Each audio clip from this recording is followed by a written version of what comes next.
queremos hablar un poco de lo que es la misión de la iglesia, de para qué estamos en la tierra, cuál es nuestro deber como hijos de Dios, cuál es nuestra lucha, ¿no? Y podemos ver, gracias Gaby por la guirnalda de mis países, gracias.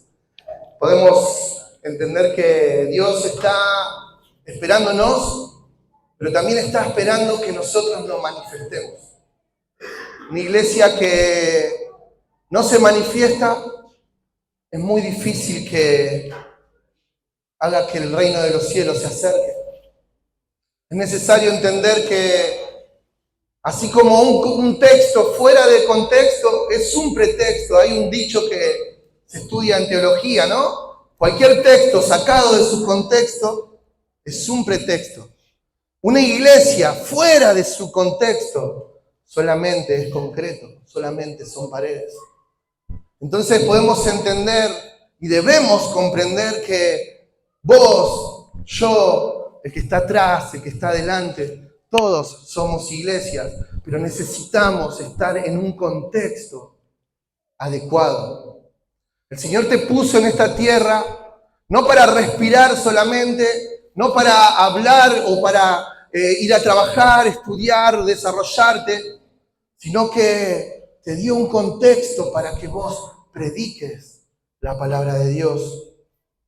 Hay aproximadamente 3.2 billones de personas que todavía no conocen el nombre de Jesús.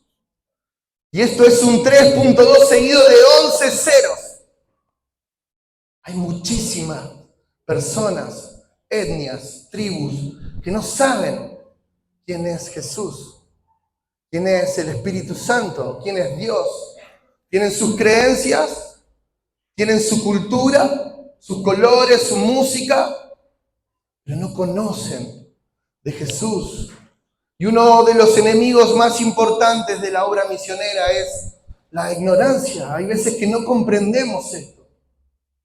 Hay veces que simplemente venimos a la reunión o nos tratamos de desarrollar en nuestra carrera o de manera personal, pero no conocemos que hay 3.2 billones de personas. Aún hoy en la Tierra, con toda la tecnología y conectividad que tenemos, que no conocen el amor de Jesús. Una vez escuché un misionero que estaba haciendo misiones en India, donde hay miles de religiones. Ellos sacrifican animales en las plazas, niños, niñas. Es la cultura que ellos tienen, ¿no? Pero él decía que iba caminando por una plaza y había un grupo de personas y en el medio había una persona quemándose. Habían sacrificado la vida de esta persona. Culturalmente, él no entendía qué pasaba. Y él me decía, es que ellos no saben, no tienen en su dialecto la palabra amor. ¿Cómo se predica de un Jesús de amor si no saben lo que significa la palabra amor? Entonces, podemos ver que hay culturas que todavía no son alcanzadas por el Evangelio de Cristo y por la iglesia. Y esas culturas también Dios murió por ellas. Jesús pagó un precio muy alto, no solamente por los occidentales o por nosotros, que hoy tenemos plena libertad para adorar, sino que por esa tribu que todavía no fue alcanzada. El Señor también pagó un precio muy alto. Pero a veces la ignorancia, a veces no conocer esta temática nos hace que no prediquemos.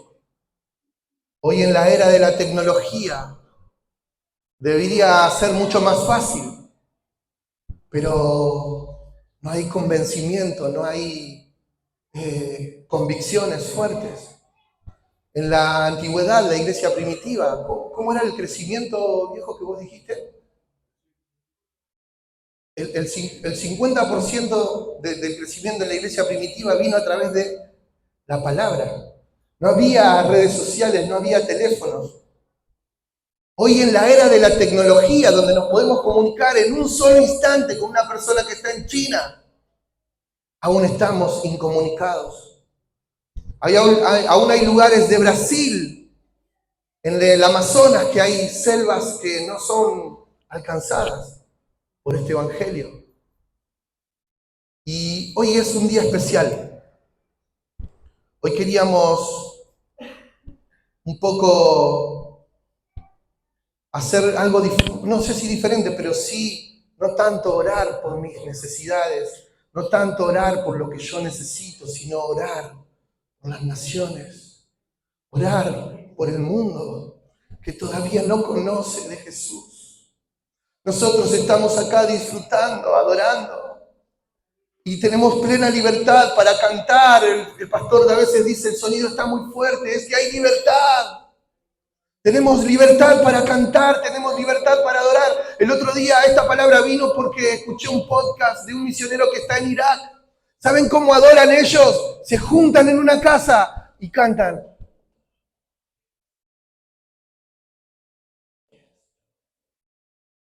Susurrando. Susurran la adoración. Susurran la palabra. Ellos están en Irak trabajando. Dice que él es pastor bautista y es increíble este testimonio. Yo les invito, después si quieren lo comparto en el grupo de iglesia, pero él dice que pasó de ser un pastor bautista ahora a ser un traficante de Biblias. Fíjense cómo él predicaba con libertad en esta parte del mundo, en Occidente, pero se fue al Oriente porque Dios lo mandó a traficar Biblias. Después dice que él, organizando, ¿no? Un poco trabajando con las personas del lugar, conoció a los verdaderos dealers o a los verdaderos traficantes. Y ahora ya él no trafica más Biblias, sino que utiliza a estos traficantes para que ellos trafiquen las Biblias. Y él se puede ocupar del discipulado. Él está ocupándose de discipular a las personas que llegan a Cristo. Es una cultura totalmente diferente, por eso la iglesia contextual. Por eso hoy estamos de este lado del planeta. Por eso ellos están del otro lado del planeta y su contexto es totalmente diferente al nuestro. Ellos no pueden predicarle a cualquiera. El Espíritu Santo les guía hacia una persona. El Espíritu Santo les dice, anda a hablarle a ese que tiene la gorra roja con la remera cuadros. Y yo digo, wow, qué revelación, qué linda relación con el Espíritu Santo. Porque ellos no, o sea, hay pena de muerte, no es porque ellos no quieran, hay pena de muerte para los cristianos o para los que profesan fuera del Islam, hay pena de muerte. De hecho, él está en Argentina, su nombre es Samuel Nielsen, él está en Argentina tramitando la ciudadanía argentina de su esposa porque ella es iraquí. Entonces está tramitando la ciudadanía porque ella en Irak tiene pena de muerte. Entonces, si la llegan a sorprender, quieren que la deporten a Argentina y no que la deporten a Irak, donde muere. Fíjense que hay personas pagando un precio muy alto para ser conocido en el nombre de Jesús. Hay personas que están dispuestas a morir por hacer conocido el nombre de Jesús. Y a veces nosotros, de este lado del mundo, de este lado del hemisferio, con toda la libertad, con todos los instrumentos, las luces, el sonido, podemos gritar y levantar nuestras manos, arrodillarnos, gritar y predicar en una plaza, que nada nos va a pasar. Iglesia contextual. Iglesia contextual. No quiero atrasarme mucho, pero en estos pasajes vamos a encontrar la primera misión de la iglesia. Génesis 12, el llamamiento de Abraham. En estos pasajes podemos encontrar los primeros versículos transculturales que Dios nos revela en la Biblia. Es en el llamamiento de Abraham, Génesis 12, 1 al 3. El Señor le dijo a Abraham, deja tu tierra, tus familiares y la casa de tu padre y vete a la región que te voy a mostrar. Te voy a convertir en una nación muy grande, te voy a bendecir y te haré un nombre muy conocido. Serás de bendición para muchas personas. A los que te bendigan, yo los bendeciré, pero a quienes te maldigan, yo los maldeciré. Por medio de ti, yo bendeciré a todos los pueblos del mundo. Dios le está dando promesas a Abraham, personales y específicas. Hay 3 promesas personales que Dios le da a Abraham. Primero, haré de ti una nación grande. Número 2, te bendeciré. Número 3, engrandeceré tu nombre. Génesis 12:2. Ahora, lo interesante es que estas promesas hoy están disponibles para vos y para mí. Así como hace más de 4.000 años Dios llamó a Abraham para que él salga de su tierra y de su parentela y que vaya hacia el lugar desconocido para él, pero conocido para Dios. Esas mismas promesas que 4.000 años atrás Dios le hizo a Abraham, hoy Dios te la hace a vos. Te haré una nación grande, bendeciré tu nombre y engrandeceré tu nombre. Yo voy a bendecirte. No es tu situación, no es tu intelecto. Soy yo quien va a bendecirte. No te preocupes por tu contexto. Yo te voy a bendecir. Entonces, fijémonos, la cláusula final de esta bendición y de estas promesas. Estas 3 promesas tenían un gran final y Dios iba a bendecir a Abraham porque él iba a ser de bendición para otros. Y de modo que serás bendición. Cuando Dios te promete algo, no es para que consumas esa promesa en ti, sino que la consumas, la tomes, pero que la repliques en la misión. Que repliques esa promesa en la persona que no conoce de Dios. A veces volamos, ¿no? Y decimos, ¿cómo me gustaría ir al otro lado del mundo? O a alcanzar una etnia nueva. Pero no le predicamos al vecino. No le predicamos al compañero de trabajo. No le predicamos al compañero de facultad. ¿Cómo Dios va a llevarte a otra cultura? Con otro idioma, con otro contexto, con otra cultura totalmente diferente, donde se comen monos, gusanos, no sé, en África hay tribus que honran a los misioneros con comidas, y las comidas no son asado. Les presentan un mono, comé, gusanos, víboras, serpientes, y ellos están honrando al misionero. Como vos, que a veces ponés un poquito de pimienta a la comida y ya estás mal de la panza, ¿cómo pensás que vas a ir a otra cultura a predicar este evangelio si a veces no estamos preparados físicamente? Por eso es necesario confesar la palabra. En Proverbios, Salomón escribe que lo que decimos con la palabra trae vida, pero trae muerte. Es necesario confesar, ir por todo el mundo y predicar el evangelio, hablar. La predicación tiene que ver con la palabra, con lo que decimos. A veces pensamos que solamente actuando bien y siendo honrados, a veces pensamos que porque le hacemos un favor a alguien ya estamos predicando, y déjame decirte que está bien. A veces necesitamos predicar con el ejemplo y está bueno. Pero tu ejemplo no va a convertir a nadie. Tu predicación va a convertir a alguien. Si vos solamente sos buena persona, hay un montón de instituciones que hacen el bien. Tenemos a Cáritas, tenemos la Cruz Roja. Hay un montón de instituciones que hacen bien a la humanidad. Tenemos fundaciones de jugadores de fútbol ultra famosos que hacen bien a la humanidad. Pero nosotros, como hijos de Dios, tenemos algo que ellos no tienen, y es la predicación para transformación. No alcanza con tu buen testimonio. simplemente alcanza con tu buen testimonio y la predicación de la palabra. Sino el Señor, las últimas palabras que Él dijo fueron estas. Antes de morir, las últimas palabras registradas a sus discípulos fueron la Gran Comisión. Y la Gran Comisión tiene que ver con la predicación y no con ser testimonio simplemente. Era un contexto totalmente diferente.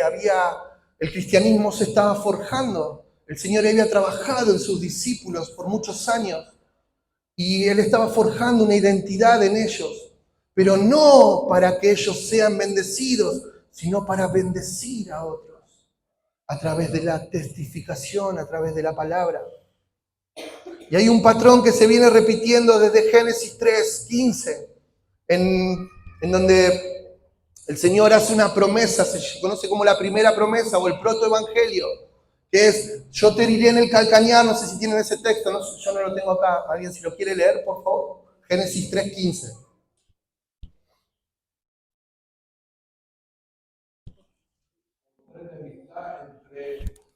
Ahí está. Pondré enemistad entre tú y la mujer, y entre tu simiente y la de ella. Su simiente te aplastará la cabeza, pero tú le morderás el talón. Esta promesa es apenas arranca todo. Génesis 3:15. Apenas arranca, ya Dios tenía un plan de redención para la humanidad. En Génesis podemos ver el primer evangelio. Desde Génesis, Dios no tiene un plan B. Dios tenía preparado ya a su Hijo antes de la fundación del mundo. Ya tenía el Cordero Pascual por el cual todos íbamos a ser redimidos a través de su sangre. Desde Génesis 3 en adelante hay un patrón que se repite en las promesas de Dios. Y es: yo voy a decirte, yo te voy a dar una promesa, pero tú vas a hacer que esa promesa se cumpla. A través del hombre, las promesas se realizan o la acción se realiza. Dios promete, pero el hombre cumple. Y este es un patrón que se viene repitiendo de hace más de miles de años.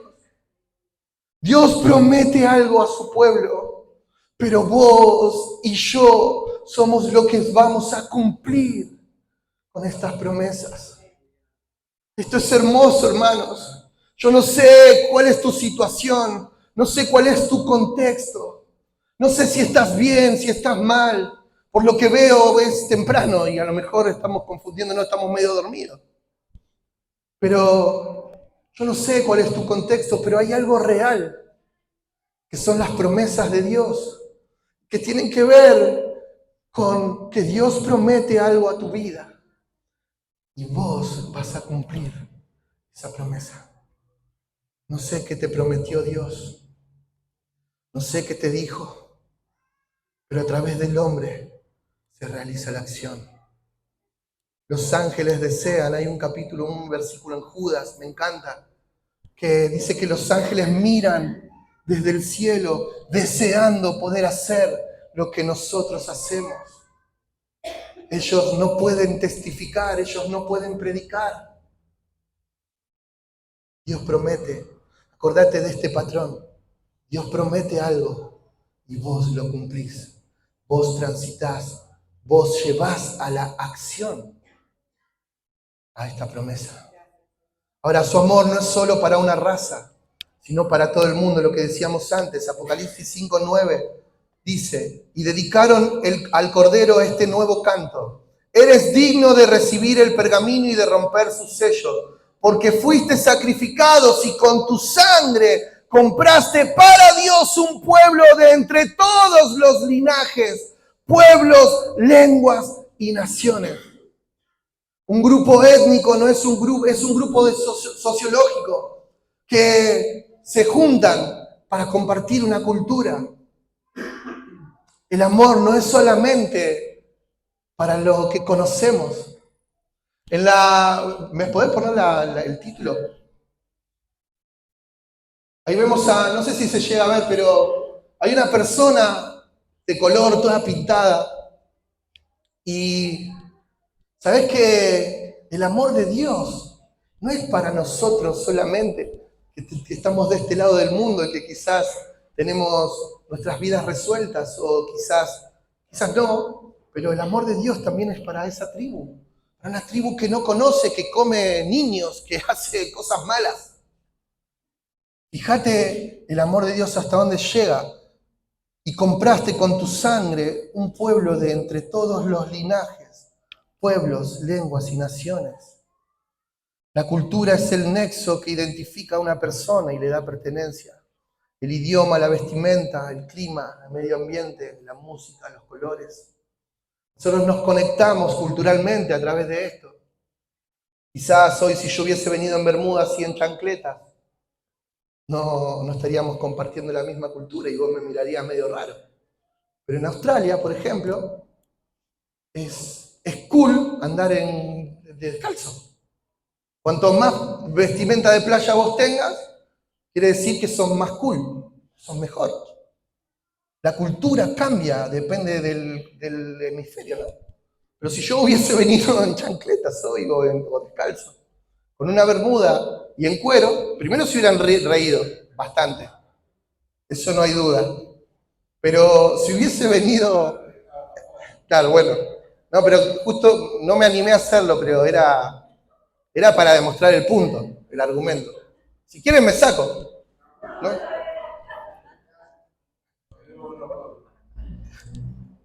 Pero fíjense cómo la cultura va cambiando. Fíjense cómo el nexo entre nosotros es cultural. Y hoy estamos más o menos todos vestidos de la misma forma, hablamos el mismo idioma, respetamos los colores, nos gusta algún tipo de música diferente, pero compartimos algo. Y la cultura es el nexo. Y de la misma forma que nosotros compartimos esta cultura en otros países, en otras etnias, comparten las mismas culturas o comparten los mismos gustos. Ahora vamos al próximo mapa, vamos al mapa de África. Ahí podemos ver, este mapa está subdividido en 54 divisiones políticas. Estas divisiones políticas tienen banderas e himnos diferentes y son llamados países. Estos países se dividieron por cuestiones políticas, bueno, una guerra o porque Europa también ocupó las tierras. Ahora, lo interesante es que cuando Jesús dijo que vayamos por todas las etnias, en Mateo 28, no tenía en mente un mapa político dividido en países. Acá tenemos 52 países solamente en África. Pero cuando Dios habla, cuando la Biblia nos habla de etnias o naciones, no tiene en mente un país político como el africano con 52 países. Cuando hablamos de nación en la Biblia, nos estamos refiriendo al grupo de personas que comparten la misma cultura. Ahora vamos al próximo mapa. No sé si se llega a ver, pero esto es a lo que Dios se refería cuando hablaba de naciones. Tenemos 52 países en África, pero fíjense en todas las etnias y todas las culturas e idiomas que hay solamente en África. Yo anoté algo, solo en Nigeria, que es un estado multinacional, hay 250 grupos étnicos, de los cuales los tres más grandes son los Hausa, los Igbo y Yoruba. Pero estos grupos étnicos hablan más de 500 idiomas distintos y se identifican con una amplia variedad de culturas. 500 idiomas solamente en un país de África.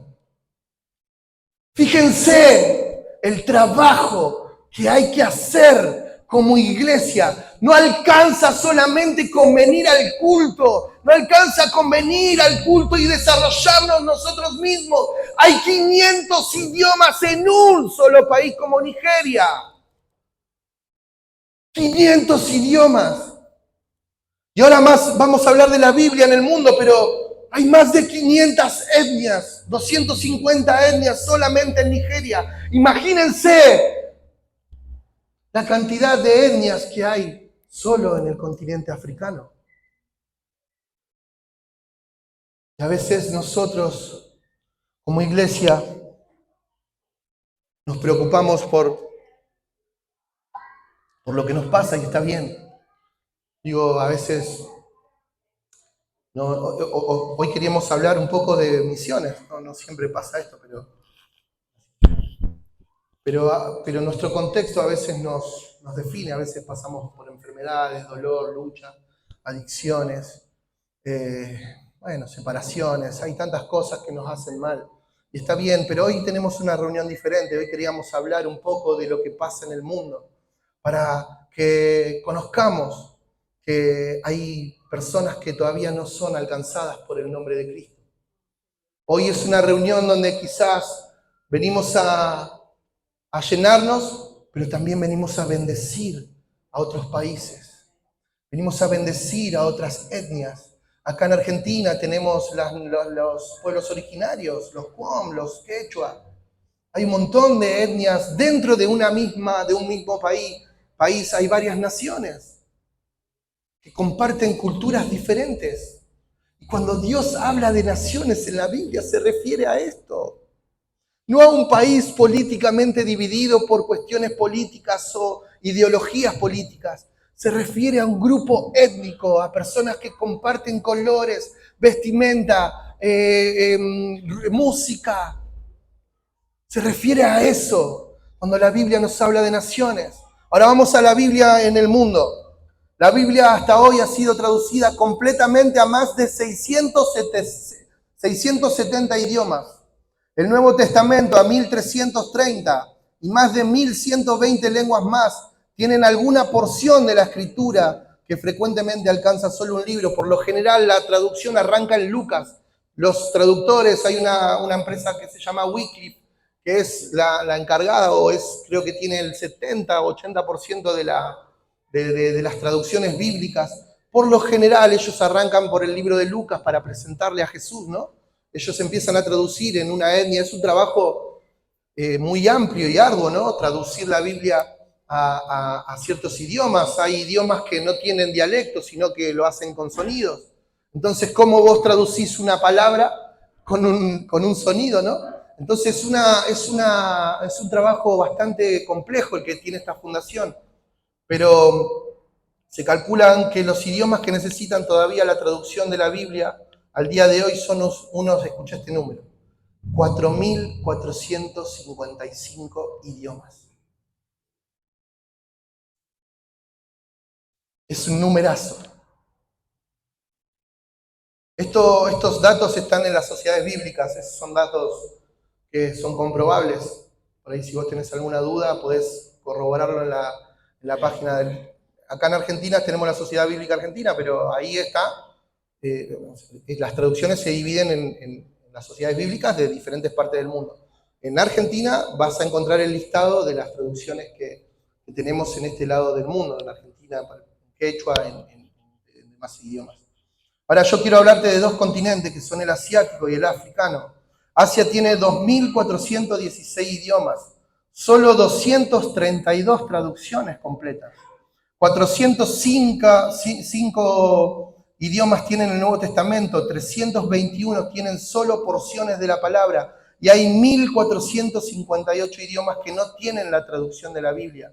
África tiene 2.189 idiomas registrados, que volvemos a esto lo que decía, registrados. Hay otras etnias que hablan con sonidos, que emiten sonidos con su boca o señas con su mano y no tienen un registro de esos idiomas. Solamente en África hay 2.189 registrados. Solo 272 idiomas tienen la traducción de la Biblia. 430 con el Nuevo Testamento. 391 idiomas tienen una porción de la palabra y 1.100 idiomas no tienen un solo texto traducido. ¿Cuánta necesidad que hay de traducir la Biblia? Para los misioneros se dice que la Biblia es el mejor misionero. La Biblia en el idioma, ¿no? Es el mejor misionero. Hay personas que como no tienen traducciones, se juntan en una casa a escuchar relatos bíblicos que salen en la radio.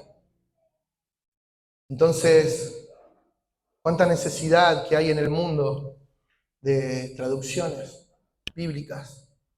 Es el mejor misionero. Los misioneros que están en otros lados, viviendo en esas culturas donde dejan todo lo que ellos tienen, su casa, su iglesia, sus comodidades, su idioma, tienen que aprender un idioma nuevo, vestirse de otra manera, comer cosas que no están acostumbrados a comer. Tienen que dejar tantas cosas. Ellos que están en el campo misionero, ellos dicen que la Biblia en la traducción original del idioma es el mejor misionero que una misión pueda tener, que la iglesia pueda tener. Y hay una frase de Anacondia que dice, donde no se conoce la verdad, se creen mentiras. Y en estos lugares donde no se conoce la verdad, hay mentiras que florecen. Hay intereses políticos, hay intereses económicos. Las personas con más poder implantan mentiras. Estas etnias después creen. Créeme que si vos querés que Dios venga a buscar a tu iglesia, si vos querés que Dios venga a buscarnos, la única manera de que esto pase es que ellos conozcan el Evangelio. Hoy quiero dejarte una carga por las naciones. Tal vez no salgas a comprar un pasaje hacia alguna etnia en África, pero podamos orar todos juntos por estos países, por estos lugares que no son alcanzados. Ya para terminar,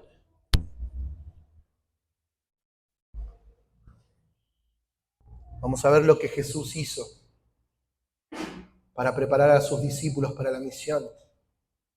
Número 1, Jesús creyó en sus discípulos antes de que tengan éxito. Jesús llamó a Pedro en el fracaso. Pedro no había pescado nada. Siendo un hombre con experiencia, siendo una persona que se dedicaba a la pesca, Jesús pasa y le dice, Pedro, ven, seguime. Jesús creyó en Pedro antes de que tenga éxito. Nosotros como iglesia tenemos el deber y la obligación de creer en nuestro hermano que tenemos al lado, no por su éxito. Antes que la persona tenga éxito, Jesús te llama. A Jesús no le interesa tu éxito, Él sabe dónde vas a terminar. A Jesús le interesa la intención de tu corazón. Y me encanta esta imagen y me la hago en mi cabeza cada vez que pienso en esto. A un Jesús transitando y viendo a una persona totalmente frustrada como Pedro. Enojado como Pedro. Pedro es la representación gráfica que creo que del 90% de los que estamos acá. Pero Jesús creyó en Pedro antes de que tenga éxito. Jesús creyó en Pablo antes de que tenga éxito. Jesús creyó en Tomás, aunque Tomás no creyó en Jesús. Es necesario que entendamos que necesitamos ser discípulos de Cristo para discipular a las etnias, a las naciones. Y Jesús creyó en ellos antes de que tengan éxito. Número 2, Jesús enfatizó sus fortalezas y no se enfocó en sus debilidades. Él se enfocó en lo que Pedro tenía como fortaleza. Él le hablaba, Pedro, dame la mano, yo te levanto. No importa que me hayas traicionado, no importa que me hayas negado, Pedro, ¿me amás? Después del error de Pedro, cuando él frustrado volvió a su barca, Jesús sale al encuentro de este personaje y le dice, Pedro, vení, ¿Me amás? Sí, Señor, tú sabes que te amo. Apacienta mis ovejas. Por segunda vez, Pedro, ¿me amás? Pedro le dice, Señor, te amo. Apacienta mis corderos. Y por tercera vez, el número de las negaciones de Pedro. Pedro, ¿realmente me amas? Pedro derrotado y devastado por esta tercera vez, por esta tercera pregunta, dice, Señor, tú lo sabes todo. Tú sabes que te amo. Apacienta mis ovejas. Esas tres preguntas generaron en Pedro un liderazgo emocional, un liderazgo en lo psíquico, una fortaleza en el espíritu para poder enfrentar la muerte como la enfrentó Pedro. Él murió crucificado y no solamente que murió crucificado, sino que no era digno de morir como Jesús, así que lo dieron vuelta. Yo no voy a morir como mi maestro. Tres preguntas. Jesús fortaleció a Pedro en su error. Jesús lo fortaleció con tres preguntas. Porque no se trata del amor que Pedro le podía dar o brindar al maestro. Se trataba del amor que el maestro tiene por vos y por mí. Él nos ama. Dice su palabra con amor eterno. Jesús vino a la tierra sabiendo que iba a morir. En su humanidad Él fue descubriendo tiempo tras tiempo que su destino era la muerte. Pero no se trata del amor que vos podés brindarle a Jesús, sino de rendirte y de decir, Señor, yo no puedo con esta situación. Señor, tú lo sabes todo. Tú sabes que yo te amo, pero, Señor, refleja en mí tu amor. Fortalece mi liderazgo, fortalece mi discipulado, papá. Quiero ser un verdadero discípulo que alcanza las naciones con la predicación. Punto número 3, perdón que vaya rápido, ya termino. Jesús hizo que le dio ánimo, ¿no? Le inyectó confianza a Pedro. Porque es necesario que recibir una inyección de confianza en el fracaso. Porque a veces el fracaso toma nuestra identidad. Porque a veces pensamos que como fracasamos, no merecemos el amor de Dios. A veces pensamos que porque pecamos, ese fracaso se torna en mi identidad. Ese fracaso, el diablo lo va a poner delante tuyo para que vos tomes la forma de ese fracaso. Para Jesús le dijo, Pedro, yo sé que me vas a negar, pero no te preocupes, yo te voy a amar. Igual, yo te voy a restaurar. Igual. El fracaso es un punto en el discipulado, es un punto en nuestra vida, pero no es la misión de nuestra vida. El fracaso no es nuestro destino final. El fracaso es un tropezón. El fracaso es un punto en el camino, pero no es la misión. La misión está acá. La misión está en alcanzar el mundo, en alcanzar cada nación. Esa es la misión de la iglesia, no el fracaso tuyo. Tu fracaso no tiene que hacer que vos te detengas para predicar el evangelio a todas las naciones. Si no te querés ir a la otra parte del mundo, predicale a tu vecino.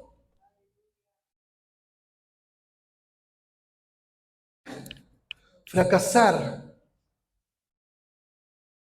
es parte del camino, pero no es el destino final. A veces el fracaso es algo que nos indica que estuvimos haciendo algo. El otro día escuchaba una frase que decía: más vale imperfectamente hecho que perfectamente no hecho. Fracasar tiene que ver con caminar. Fracasar tiene que ver con hacer. Es necesario que la iglesia de Dios haga.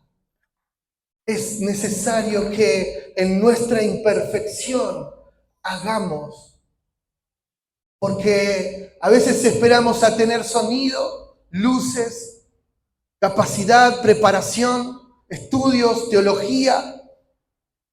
Y a veces la indiferencia está en hacer esperar el mensaje. A veces ser indiferentes tiene que ver con no compartir el mensaje, esperando a perfeccionarnos, esperando a nunca equivocarnos, esperando a ser perfectos, a compararte con el pastor, a ver cómo habla este, a ver cómo predica este. Me comparo. Claro, a mí me pasó cuando arranqué a tocar el teclado, que llegué a una banda donde el que abría la puerta era más talentoso que yo. Y yo me comparaba. Y digo, ¿para qué voy a venir acá si el que está barriendo toca mejor que yo? Que toque el que está barriendo. Ahora, empecé a hacer esa frustración. Yo entendí que era parte de mi proceso para crecimiento. Esa frustración no detuvo mi caminar, sino que todo lo contrario, me empecé a estudiar más, me senté a practicar más. A veces esa frustración que aparece en el camino, el diablo quiere hacer que vos la tomes como si fuese tu último destino. Y eso no es así. Jesús preparó a sus discípulos, los discipuló en acción, los corrigió. Y el éxito en la misión está en la capacidad de aprendizaje que el discípulo tiene. Esto se logra intentando, ¿no? Fracasando, evaluando, aprendiendo y volviéndolo a intentar. El éxito en las promesas que Dios te hizo, el éxito en tu vida ministerial, el éxito en tu vida marital, el éxito en tu vida laboral, está en intentarlo, fracasarlo, evaluando, aprendiendo y volviéndolo a intentar. Quiero que hoy te lleves esta frase. Fracasaste, fíjate dónde cometiste el error, evalúalo, aprende, vuelve a intentar. Ese es el éxito en la misión. Dios necesita discípulos que no se queden en el fracaso solamente. Dios necesita, el mundo necesita discípulos que aunque hayan fracasado, también se hayan levantado. Que aunque se hayan levantado, también hayan aprendido. Y aunque hayan aprendido, vuelvan a equivocarse. Eso es lo que Dios necesita para la iglesia de hoy. Quiero cerrar con esto.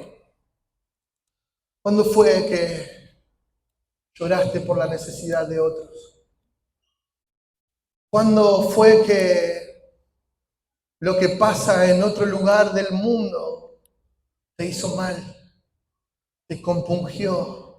¿En qué momento te acordás o recordás que has llorado por alguien más? Por un vecino que está sufriendo, por una persona que no le sale una, que está frustrada. Si en estos últimos, ponele que en esta semana, si Dios nos dijera que sí a todas nuestras oraciones, ¿cómo estaría el mundo hoy? ¿Sería mejor el mundo o sería mejor mi mundo?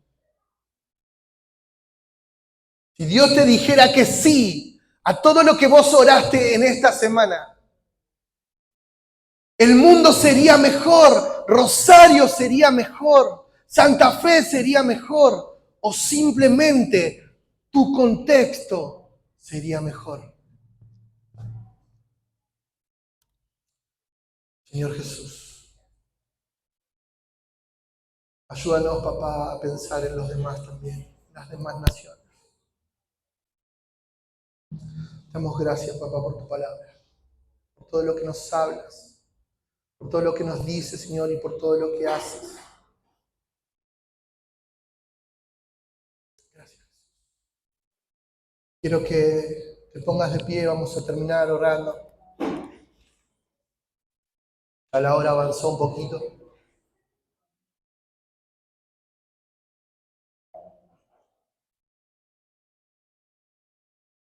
Pero yo quiero que hoy quizás fue una reunión atípica, pero también es atípica las personas que vinieron, ¿no?